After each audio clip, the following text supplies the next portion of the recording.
in that it violates the privacy provision of the Florida Constitution. Well, that ruling came down yesterday, but this morning, Florida's 15-week abortion law still officially in effect as of today, at least for now. That's because a circuit court judge hasn't signed the injunction paperwork yet, and until he does, abortions after 15 weeks are currently illegal. ABC Action News reporter Larissa Scott is live in Tampa now. Larissa, exactly what happens next? Well, Dia, this has caused many people across the state to scratch their heads. This legal limbo causing confusion about what's going on right now and what will happen next.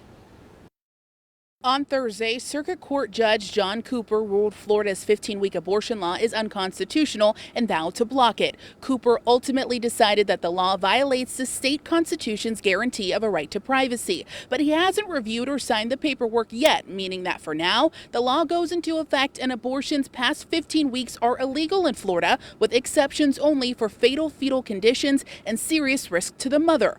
Once the judge signs the paperwork, though, abortion in Florida will be legal again until 24 weeks in pregnancy. This has caused confusion for many people in the state. The Tampa Bay Abortion Fund says for now they're sending clients that need an abortion after 15 weeks out of Florida. We will be here to help you access care.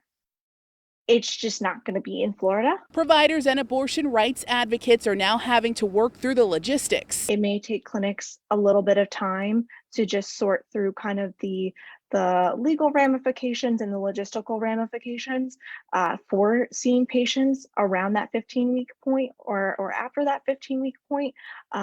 So it may still be necessary, even after the injunction is signed, for people seeking an abortion at or after 15 weeks to go out of state until the dust settles, essentially. Senator Kelly Stargel sponsored the new law. She tells us this was an expected roadblock and that the judge's ruling will be appealed. Stargel says she's confident a higher court will allow the law to stand as is, and if not, she says a new bill with a similar goal will be proposed in the future. I know there are a lot of other legislators in addition to me who very much support the legislation that we've done, and I feel confident someone will pick up the mantle and continue to push to protect babies in our state. A political analyst tells us this debate will ultimately end up in the Florida Supreme Court. And once it reaches that stage, the court will look at the privacy provision in the Florida Constitution.